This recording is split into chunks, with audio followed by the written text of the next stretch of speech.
अकबर बीरबल का किस्सा। इंसान बनाम किस्मत, किस्मत पर भरोसा या अपने कर्म पर। पढ़िए अकबर और बीरबल की कहानी, जहां किस्मत ने सबको चौंका दिया। शाही नाव यमुना की काली लहरों पर पक्षी की तरह तेजी से दौड़ रही थी। आसमान में तारे चमक रहे थे। बादशाह ने चप्पू रोक लिया और थोड़ा रुके। उनके चेहरे पर कुछ ही मिनटों के जोशपूर्ण चप्पू चलाने से लाली थी। उन्होंने नाविक को चप्पू सौंप दिया और वापस अपनी जगह पर बैठ गए। शाह आलम उतनी ही सहजता और बुद्धिमानी से नाव चला रहे हैं जितनी की हिंदुस्तान की किस्मत। अबुल फजल ने कहा, किस्मत क्या होती है? अकबर ने ऊंची आवाज में सोचा, क्या इंसान अपने मन की शक्ति और अपने हाथों के बल से अपनी किस्मत खुद बनाता है? किस्मत तो बस एक मिट्टी है जिसे इंसान को खुद ढालना होता है। मेरे सरदार, किस्मत को कम नहीं आंकना चाहिए। बीरबल ने कहा, किस्मत ही हमारे जीवन को आकार देती है, हम किस्मत को नहीं, बल्कि किस्मत हमें चलाती है। किस्मत हमसे कहीं ज्यादा ताकतवर है। बीरबल, अकबर ने विरोध किया, तुमसे इतनी कमजोर और डरपोक राय की मुझे उम्मीद नहीं थी। मैंने सच ही कहा मेरे सरदार, भले ही वह कड़वा क्यों न लगे। अकबर के भारी भौहें एक साथ आईं। उन्होंने अपनी बाईं उंगली से एक चमकदार हीरे और माणिक का अंगूठी निकाली और दरबारियों के सामने लहराए। फिर बड़ी ही सावधानी से उन्होंने अंगूठी को नदी की गहराई में फेंक दिया। बीरबल, मुझे वह अंगूठी 3 दिनों में वापस चाहिए।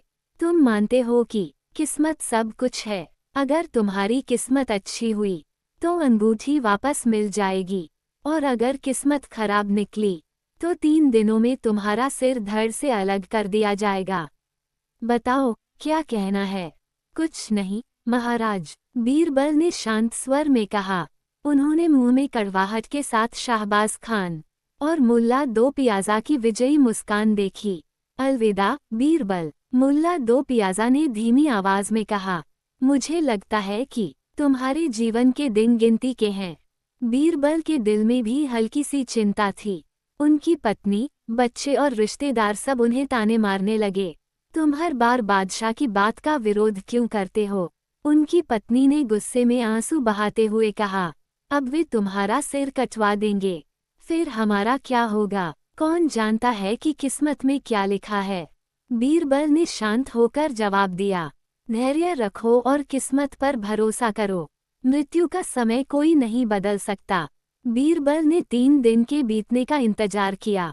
अंगूठी को पाने का उनके पास कोई तरीका नहीं था। उन्होंने अपने मन में फांसी के लिए खुद को तैयार कर लिया। तीसरे दिन दोपहर में बादशाह ने बीरबल को बुलाया। अकबर अपना दोपहर का भोजन कर रहे थे। उनके सामने सोने, चांदी, पत्थर और चीनी मिट्टी की प्लेटों में लगभग 60 तरह के पकवान सजे हुए थे। बादशाह ने थोड़े थोड़े व्यंजनों का स्वाद लिया। बीरबल, मेरे दोस्त, अकबर ने कहा, किस्मत ने तुम्हारा साथ नहीं दिया। मेरी अंगूठी अब भी नदी में है। मुझे लगता है कि तुम्हारे मूर्ख सिर को जल्द ही जल्लाद की तलवार का सामना करना पड़ेगा। लेकिन अभी भी समय है। अगर तुम अपनी बात वापस ले लेते हो तो मैं इस सब को भूल जाऊंगा। तभी एक रसोइया बादशाह के सामने करी मछली का एक थाल लेकर आया। बीरबल ने सिर हिलाया। अपनी ही आवाज सुनकर वे खुद भी हैरान रह गए। मैं अपनी बात वापस नहीं ले सकता आलमपनाह। मैं किस्मत में विश्वास करता हूँ।